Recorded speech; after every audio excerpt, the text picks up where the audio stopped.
This is the Shoulda Bet More podcast, presented by Goal Boys Network. Here's your host, Will Hill.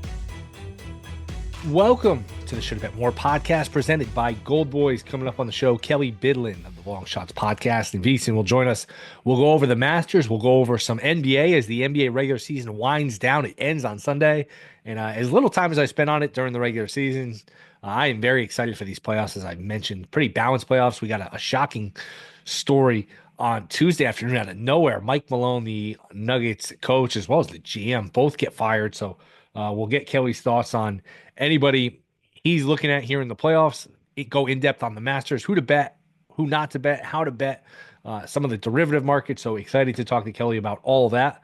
But as we start here, I will put a bow on the college basketball season and what was a really good championship game and a fantastic Final Four. Now, people can quibble and say, nobody shot the ball well. It was ugly. I understand Houston did not get a shot off their last attempt, and I believe their last two attempts, and it was a little anticlimactic. It was a strange ending for sure. I mean, you sit there, edge of your seat. All right, coming out of a timeout, 2-point game. They got the ball. This is the stuff where, boy, if you ever hit a three to win it, that's going to live in tournament lore forever.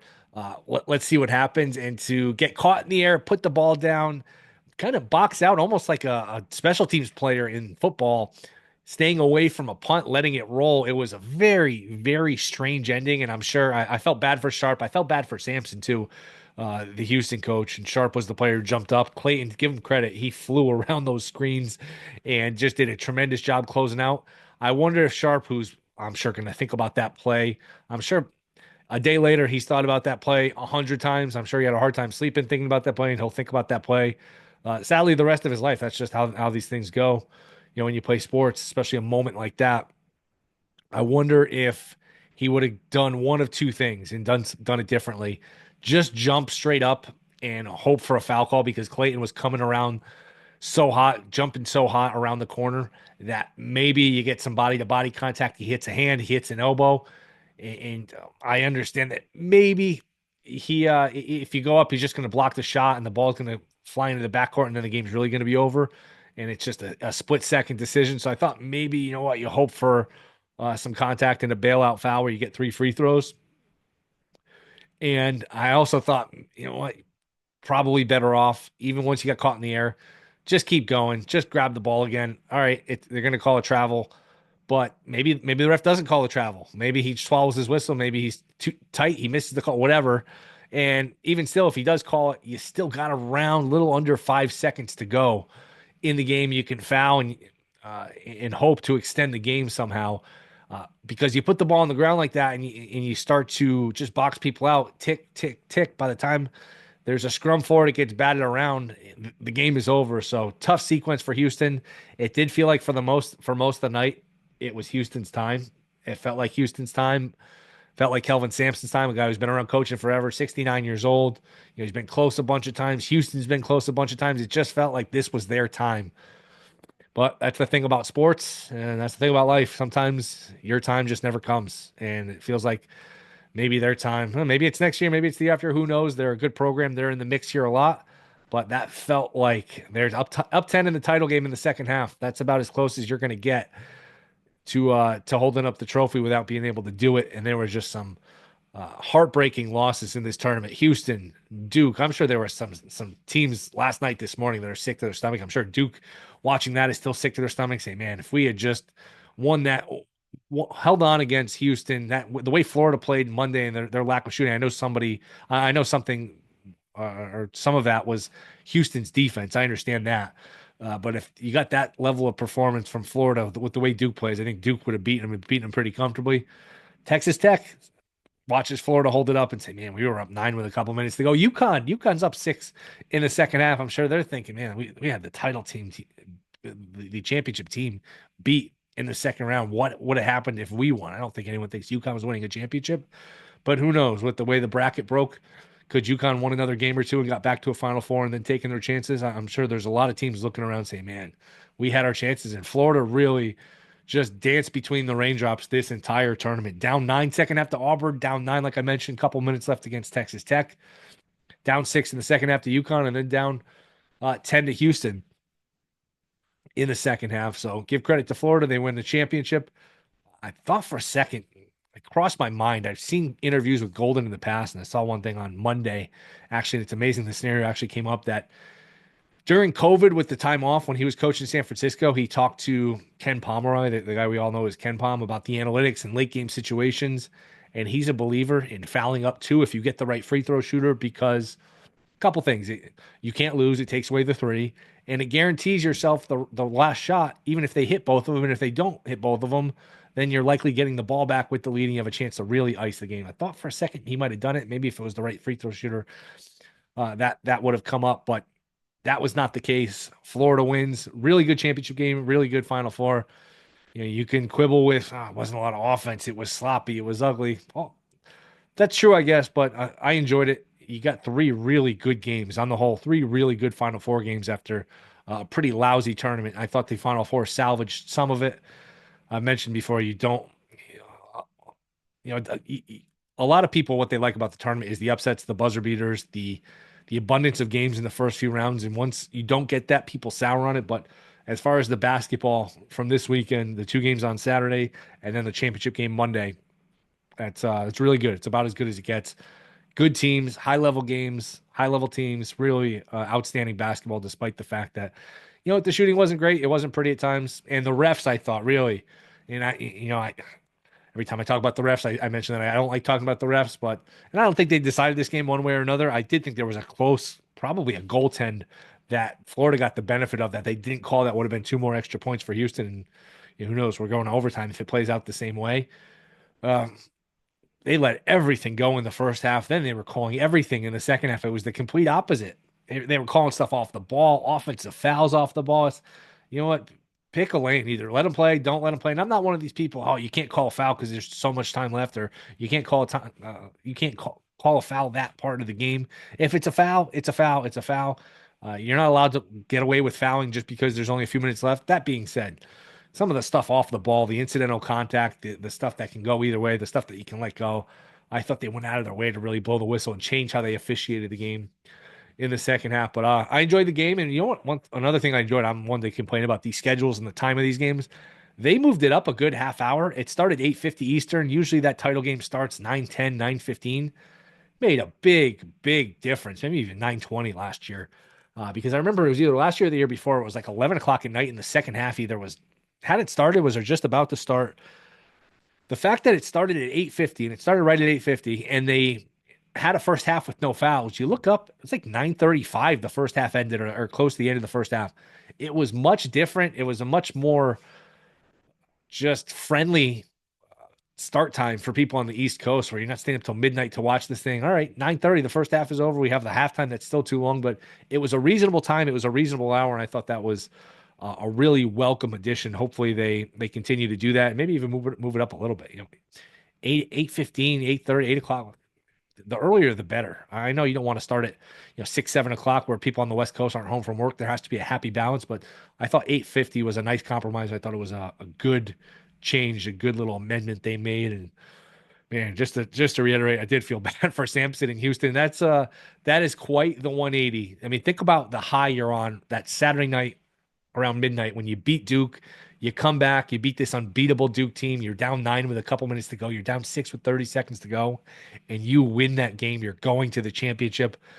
Think about that feeling, all the text messages and phone calls you're getting. What a great moment that is for your players, your team. And then to turn around less than 48 hours later and to be on the other side of it, to lose and blow a 10-point lead. That's a tough one. That is a tough one. That is why sports can be absolutely so cruel. That just change in emotion, the change of feeling to be on the other side of it so quickly after is a tough one. But Florida is a champion. I would mention next year's odds. The usual suspects are near the top: Houston and Kansas and Duke and UConn.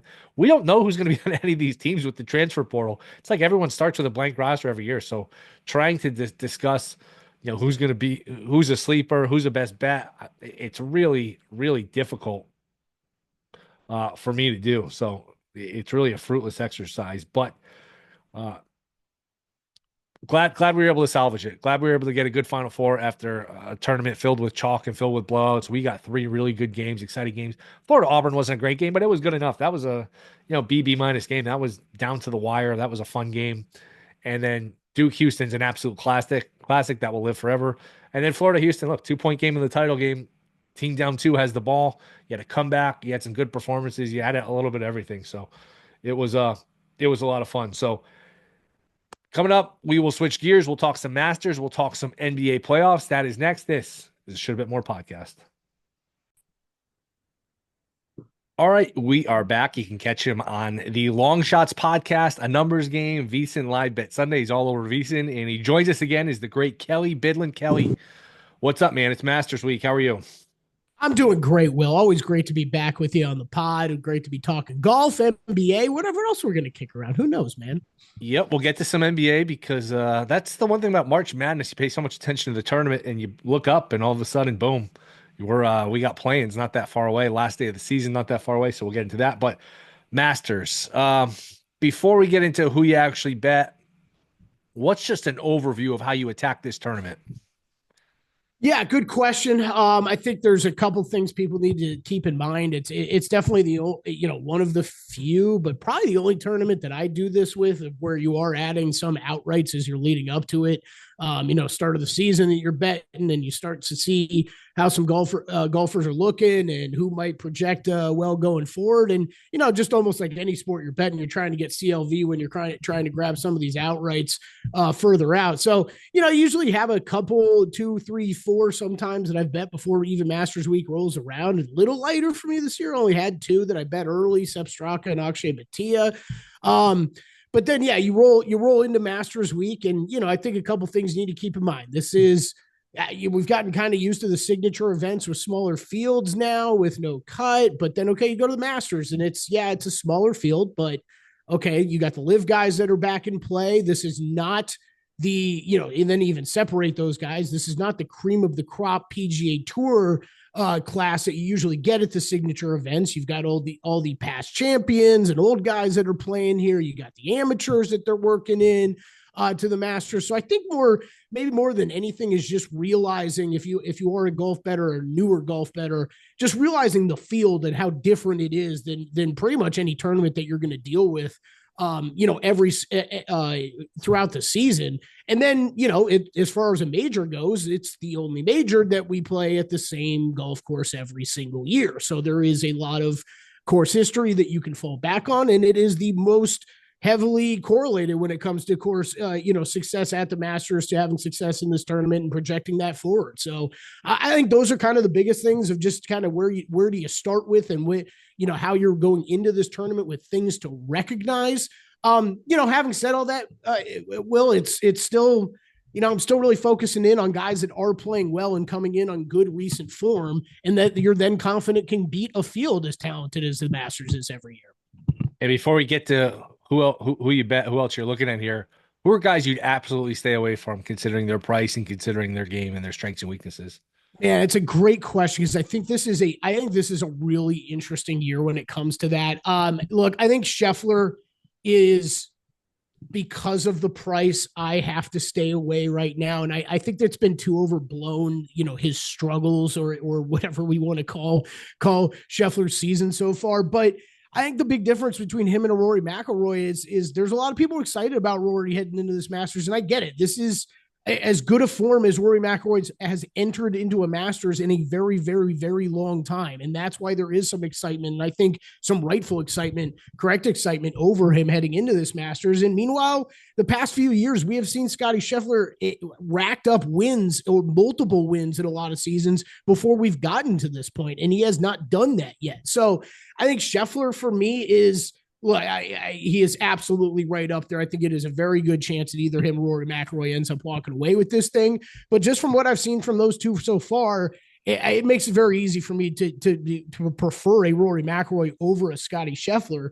And then, I think for other guys to stay away from, it depends on how much questions you have. Like I do plenty with some of the live guys. John Rahm, unquestioned winner. We've seen do it for a long time on different tours. Go look what he's done on Live this year. He's been good. He's been great. He's top 10 in every single event that he's played in so far, but he hadn't won any, Will. And we're talking about those are even smaller fields that are not as good as what some of these PGA Tour guys are playing in the signature event. So I think Rahm's a tough one for me to figure out. I usually never question his talent, and I don't question his talent, but when you see those results, and I think still the question remains with Liv of how, where are these guys at with the seriousness of when they're approaching golf in their game that are over on Live right now, instead, with just collecting paychecks and being okay with that. And I think that question is still a big one with a lot of these guys. So Rahm, it really very little interest for me at that price for getting involved. Would it be surprised if he won? No. Bryson, I think, is very similar. I think he's going to be popular. At least we've seen him win a major here in the past year. So I think there is that to go off of with him. But man, Bryson, Brooks, I'd throw in that camp. Joaquin Niemann is a guy who I have bet a ton over the years when he was on the PGA Tour. Even in the past couple years, have bet him at some majors, thinking there was some excitement with a still young, growing player. The problem is just really where you see where he's finished in majors, and it's really not been all that successful major finishes for him over the years. So really for a lot of the Live guys, is kind of cross off because there's too many other guys you can look at and make a good case for. All right, who did you ultimately land on? What's the account look like, and what if anything are you looking to add between now and when the tournament starts? Yeah, will do. I'm scrolling down some of the list here, like Victor Hovland. Yeah, like there's a lot of other guys I think you got to be careful thinking about, Will, because it's like Victor Hovland has one win.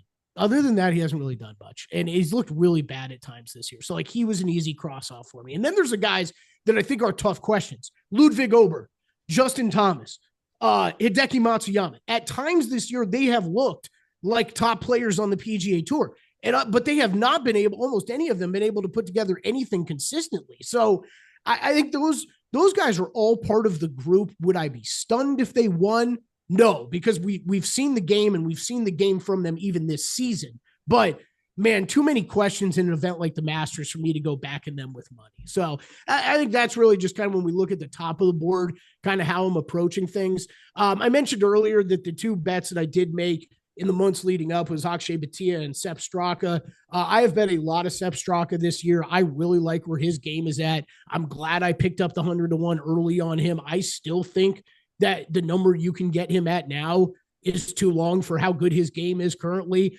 You could find him 70, 75 to 1.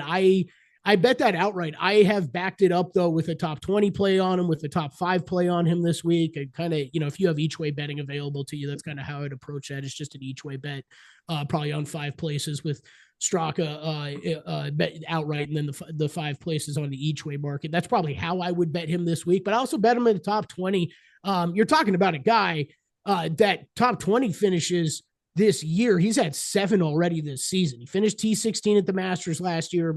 We know how important Masters experience is. And man, he's one of the best ball strikers in the field, really accurate off the tee, great on approach so far this season, 5th in par 5 scoring in this field. I think his scrambling will be tested a little bit, but man, I think he's got the game to get it done. And that's a long, long number on a guy like that he, honestly, at an event, I don't really consider that many long shots at. So he's a guy that I bet a couple months ago, I would still bet at current price. I've bet him this week already in top 20s, in a top 5, like I mentioned. The other guy that jumped out to me this week at a little bit longer price was Shane Lowry. Bet him at 45.20. He's another guy that I have bet a fair amount of this year to differing results. But man, I do like how his game fits, and it's worth mentioning. But whenever we see weather, I think he's a guy that you get excited about too. But the Masters in Augusta is so unique because you want guys that are dangerous off the tee, that have the distance off the tee. There's not very penal rough here, so the guys can kind of grip it and rip it. But it's really a second shot golf course. You're looking for those guys that are on a really strong on approach. Problem is that this is such a tough test for your approach game that these guys have to be good on and around the greens. And I think Shane Lowry is at least a guy that you can look for and say, you know what, he's 12th in scrambling coming in here. He's a top 15 guy when it comes to this field with scrambling and around the green play, which makes you feel a little confident. And he's great on approach. So if he can get the driver to go this week, he's not the longest guy off the tee. Him and Straka both. And I emphasize distance this week. So where they rated out to me was a little bit of a surprise. But he's still rated out very highly for me. A lot of quality finishes this year. T8 Valspar, T20 at the Players, 7th at the API, 2nd at Pebble. He's a guy who's played some really good golf this year and had some good results at the Masters. T45, T16 third, T21, and T25 his last 5 appearances here. So he was an outright ad for me. I also covered him. Usually what I'll do is an outright in the top 5. I actually just covered him with a top 10, be a little looser with him. So 3-1 on a top 10. I went to the name. I mentioned it a little bit earlier, Will, but the guy that I ended up sinking I knew I was going to play those longer shots, and I was considering top of the board and how I was going to handle it because I do expect a class player to win this week. I'm not in, man. Hook, line, and sinker. Rory McIlroy. We could complete the career grand slam this week. I really think he does.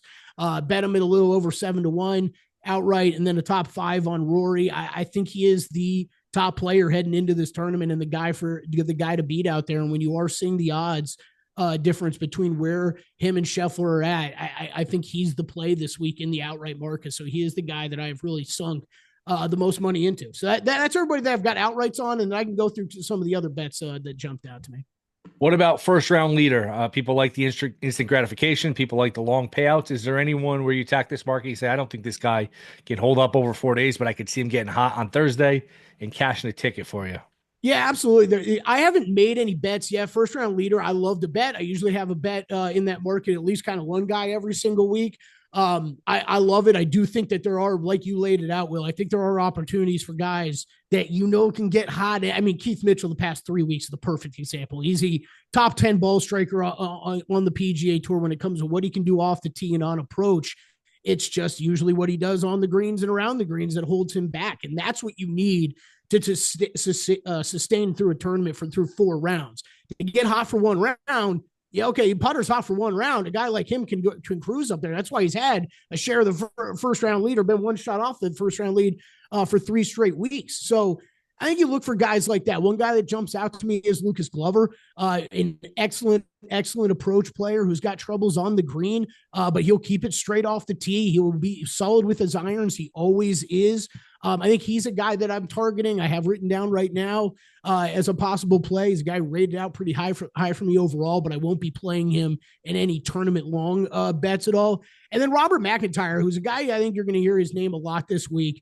But I will be playing him probably in the first round leader market. And then I have a top 20 bet on him at a pretty bit. I staked pretty heavily as well, plus 138. That's how I'm attacking. I didn't go full outright with McIntyre. I don't think he's going to get there, but I could very easily see him near the top of the board. He's had some great finishes this year. He is T9 in Singapore, 9th at the Players, T11 at the API, T6 at Phoenix, has had some great finishes. And then Masters, 23rd and a T12 in a couple appearances here. So I think he's a guy I'm really eager to see how he does this week. I do have some tournament long bets on him, but going to be targeting him in first round leader market as well. Those are the 2 that I had circled early. We'll see where else I end up on. I think there's a couple other guys that I will look at. But right now, those are the 2 that I did circle early. Last one on the Masters before we switch over to NBA. There's just so many different ways to bet. This tournament, any tournament's top debutant, top nationality finishes. I mean, there's just a million ways to cut it. If you can think of it, you can pretty much bet it, especially with this tournament. What did I miss? What else you want to throw out there? Yeah, I'll go through a couple other placement markets bets and then a couple props that I've bet as well. I do love Colin Morikawa this week. I'm a sucker for Morikawa. I think he's a name that you're going to hear fairly often this week. I just think there's questions on whether this guy can close right now, or at least for me there is, on whether he can close out a tournament. So I bet a top 10 on him at plus 140. I like that bet. I'm fine betting that and leaving it alone. There's just been Look, there's questions about the guy that when he's won, it's kind of been during COVID times, and there's questions about, hey, can this guy win when the pressure's on Sunday and the crowds are out in force? And I think it's becoming a little bit of a legit question when it comes to his game. So for me, I'll just be sticking to placement market bets with him right now. I think a top 10 play on him is one I'm excited about, but I'm not going all the way for an outright play on him. Let's see, top 20s. I did a bet pretty heavily. I mentioned Straka already. I mentioned Robert McIntyre. Corey Connors is the other one that I really haven't done much with this year, and I think he's flying a little bit under the radar, but he has put together some really good results here recently. T18 at the Valero, T8 at the Valspar, T6 at the Players, third at the API. He's really heating it up, doing it almost everywhere with every club in his bag. And this is a guy that's played well at the Masters before too. So I think he's a name that's maybe flying under the radar a bit more. That should be on people's cards. I think a top 20 play at around plus 160 is a good bet. I bet a lot of tournament matchups, more than I was expecting. I think there are, I'm trying to think like a couple, like I'm picking on a couple guys. Max Homa, like I played Zach Johnson in a matchup over Max Homa. Never thought I'd be doing that in a million years. But Max Homa has missed 4 straight cuts, I believe is what he's up to. His game is a mess right now. Saw some stuff just today of how long he was out hitting practice shots on the range, which I don't know that builds much confidence for me when you see a guy is searching for something for that long out there on the week of the Masters. And then the one that, brought this up on long shots. I do think if you're looking for a zag move when everybody's zigging, if you feel like you're hearing a lot of the same names and you kind of want to go a different direction, Xander Schauffele. The one thing that's holding him back, and the price is a little bit longer on him, it's because of the injury that he's gone through. And yes, since he's come back, his game hasn't been in peak form, but we've seen glimpses of it, Will, and we've seen him playing in the TGL. So he's obviously comfortable enough from a health standpoint to be playing and swinging freely. So I played him at a big plus price, about plus 150 in a matchup over John Rahm. That's how I chose to play him this week. Like, you want to get frisky and play him in an outright in mid-20s, I'm not going to blame you. This guy won 2 majors this past year. He's one of the best major players that is in this field. So you want to tell me you're betting an outright or something bigger on him this week?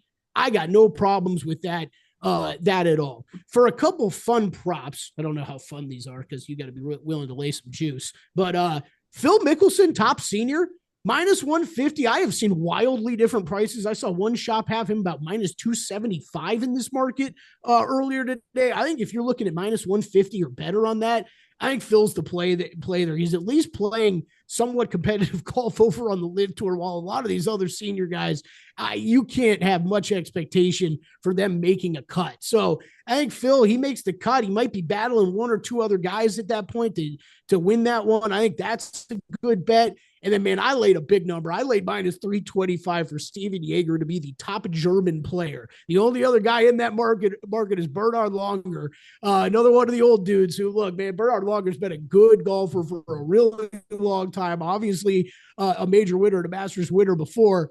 And he's been maybe the king of the Champions Tour for about the past 12 years. But man, his game just really, it is not nowhere near where it was 20 years ago. And Jaeger, while he might not be the cream of the crop when it comes to the PGA Tour, he's still a quality PGA Tour player. I'm willing to lay that kind of price on a bet like that. So those are 2 of the kind of props that I've fired on so far. Who is, for people that don't bet golf regularly that are going to bet this tournament, what's usually the best book to get this, or is it just completely differ depending on the market? I know Circa usually has good outright prices. Would you give anybody any sort of guidance in terms of where to bet this stuff, or it's just with all the stuff you got to shop around no matter what? Yeah, you got to shop around no matter what. I think it's also just really dependent on what state you live in, right? You and I talk about this stuff a lot, but it's Vegas, I think actually for golf betting, we've got some better options, but I think one of the annoying things is, I've had, Caesars and MGM have prices posted almost immediately, just like they do rest of country. Meanwhile, it's Tuesday afternoon. I'm still waiting on some books to post some stuff here in town. So, hey, you kind of have to make that call of, you really have to decide what's a price point in your mind that you think is a good bet, because maybe like there were a couple, Morikawa used that top 10 example. I bet that, I think Sunday night or Monday morning, as soon as I saw that open at MGM, and I thought plus 40 at that point was only going to get worse from there. Most places I've looked, it is at least slightly worse than that plus 140, but I don't know. Circa's got top 10s and top 20s. They're about to open. They might have a better number, and I might be adding on. So I think that's, if you are living in Nevada, living in Vegas, that's kind of how I'm approaching some of these placement market bets. Is I've made them, but I've also left some room to add if I see a longer number that does pop up at some of these later posting shops. But absolutely, if you're East Coast, you got the normal East Coast books available to you.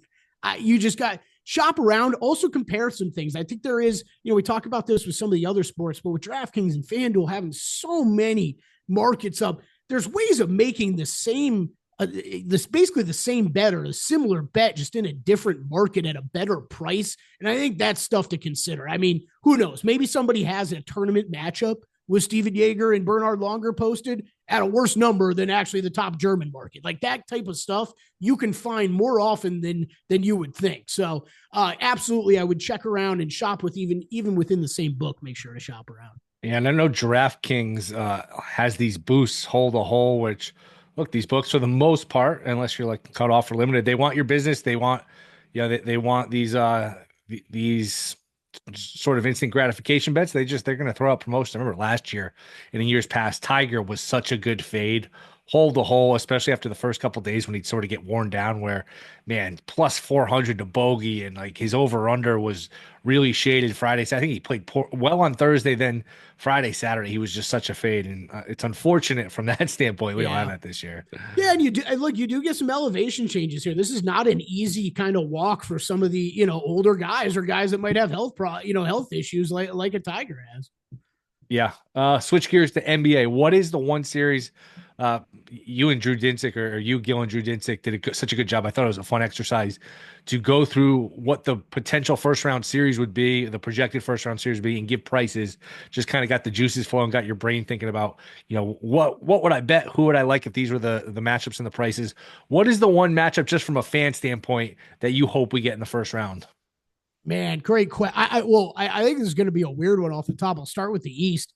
I mean, Celtics Magic.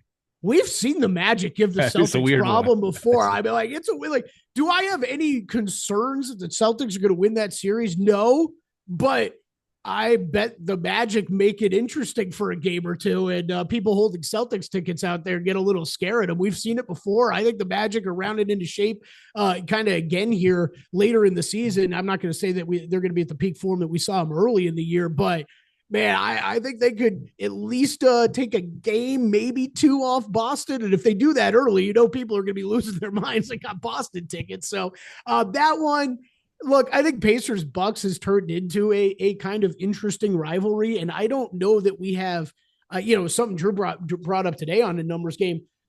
I think I have even less faith than he does that we're going to see Damian Lillard here. I don't really know that there's any indication or any level of confidence that I have that he's definitely going to be back for a playoff run. And when you're talking about this Pacers team, man, there's enough on it to like that. I mean, look, you're not going to find a bigger Giannis fan on the planet than me, but he's basically carrying that team right now. And it is too much to ask for him to get them over the finish line with just by himself, pretty much. That I would imagine Pacers will be a bet for me, and that if that is a matchup between them and the 4-5, and it looks like it probably will be at this point. So that would be the East. The West is fascinating, Will. It really is to me, because this is so draw dependent on who you get. And NBA, right? We don't reseed. So it turns into a bracket, and kind of right away, you can see how this lines up. And if you're someone like me who's been adding Thunder tickets along the way here for months, man, this could turn into a real easy path, or a path that I like, or a real brutal path along the way. I mean, I don't think if you're holding Thunder tickets like me, you don't want to see Luka Doncic anytime soon. I mean, that guy's been owning the Thunder for about a year now. So that's not one that I'm really excited to see. I think this Clippers team and this Warriors team would both be tough matchups for the Thunder. So, that might be something later rounds that you got to look out for. But who knows? I mean, who knows how this ends up shaking out with the anywhere between the 3 and 8 seed that are pretty much up for grabs still with these final games left to go. How do you stack them in the West after OKC? If I told you, let's just say, all right, OKC, barring something really unforeseen, they're going to be in the Western Conference Finals. Now, the seeding matters, but who are they going to be playing in your mind? in the Western Conference Finals. See, this is where the standings just get tough, because then you're looking on that side of the bracket. I'll say the Warriors or the Clippers if it's possible. I'm going to say one of those two. But, again, one of them might end up in the 4-5, and then they're playing the Thunder right away. So it might not be able to make it to the finals. But if you're talking about ended up in that 6-7 seed range, I think they could give a run. I don't have much faith in the Houston Rockets. I don't. I think they are a well-rounded, good team. I think if they draw Memphis first round, they probably take care of them. I don't know how much of a future they have beyond that. And honestly, I think anybody else they draw in the first round, I'll probably be a bet against. Look, I think the Lakers, the Nuggets, the Clippers, the Warriors, the Wolves could all get there theoretically to the Western Conference Finals. I think the Thunder are still can overpower any of them. But, man, I'll tell you, I think people are sleeping on the Clippers. I think everybody's woken up to what the Warriors can do and how good they are. They're probably my second best team in the Western Conference right now. And then it's Clippers, Nuggets right behind them. I mean, Nuggets just fired a head coach, got rid of a GM. Jamal Murray's health status is up in the air. So even any faith you had in the Denver Nuggets and the best player in the world, in Nikola Jokic, I think that faith has got to be teetering a little bit right now. So really, I think Warriors and Clippers are the biggest threat to the Oklahoma City Thunder in the West. What was that with the firing of not only Malone, but the GM goes? I know Malone made some comments after the game. I think it was on Monday night about, we got to show them the film. They're not going to watch it on their own, basically taking shots at his team, which he's been hard on his team before. But, man, less than 2 years removed from a title. Last year they had the weird Game 7 at home against Minnesota where they just couldn't score. I'm still shocked they lost that game, but it feels harsh. It feels like there's something more going on than just wins and losses. Yeah, hearing some of I'll be honest, I've been working so hard on Masters prep. I really missed that kind of Monday night press conference. And with the great Zach Cohen, VSiN contributor, was filling me in a bit on it today. Man, yeah, some wacky things. That film comment was weird about basically you can't get any of the players to watch film unless a coach is doing it right there with them. And then just hearing some of the instant reaction from some of the Denver reporters this time, it just sounds like that team is more fractured than it has been in years, from basically top to bottom inside that locker room and inside that front office. And ownership just felt like they had to make a move now to try to save anything left with this season. So if that's what's going on, I guess I kind of get it, Will, but man, you're between Taylor Jenkins and Malone, you're going to have some very, very sought after head coaches, I think, on the free agency market, basically this offseason for some NBA teams out there. Yeah, you got the best player in the world, and he's been that for a few years now, and they really have not put much around him. I know they won the championship a couple of years ago, but they let little pieces here and there go out the window. They really haven't, or get out the door. They haven't really added since, and you might look in 3 or 4 years, and Jokic just has that one run now. He's still got some runway left, but you wonder how the rest of Jokic's career plays out. Does it play out in Denver? Does he get help around him? It's fascinating to see where that goes. Well, and also just, what was his level of involvement, if anything, in this, right? I mean, it's the NBA. You have to ask that question. I think all of us think of Nikola Jokic as not that type of guy that we really think is banging down the door, the head coach or the GM demanding changes. But, man, it's gotten to the point, because I've said that about other players. I've said that about Giannis in the past, too. And it's gotten to the point in the NBA. If you see a head coach go, you have to question whether the star player was involved in that move or not. So, who knows? And who knows? Does that make Nikola Jokic fully happy, or is this a guy that's looking to move on? And the idea of a franchise, and I'll extend this to Giannis too, because it could very well happen with him. The idea of those two franchises losing players like this, when they've tried to do everything they can to build around them and to build, continue to build championship teams and rosters around them, and to possibly let them slip through their fingers, is just an incredible idea. Kelly, you're the best, man. Any other NBA thoughts? Who we got finals in 30 seconds? Who wins the championship? Who's in the finals and who wins? Oklahoma City Thunder over the Celtics. But one thing I did add about a week ago, Will, if you want to pivot a little bit, how about an exacta with the Clippers over the Boston Celtics? About 100-1.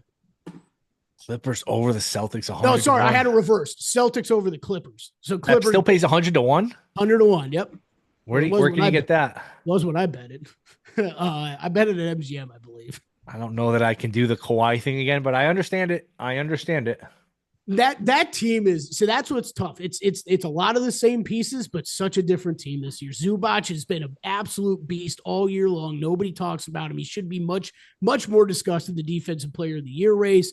James Harden has been consistently good all year. Norman Powell forced into a new role this year and has taken advantage of every single minute, being the leading scorer on that team for the majority of the season. That's how good he's been. And then we think about Paul George, his exit opened up them the opportunity to bring in some other players that has made them deeper and a little bit more versatile. You get better defenders on the perimeter. You bring in Bogdan Bogdanovic, who I think could be a threat as a shooter in the playoffs. And then, yeah, man, yes, of course, it's going to come down to Kawhi Leonard. But if Kawhi Leonard can recapture just some of that glimpse of brilliance that we've seen before, this team's right up there, man. They're right up there.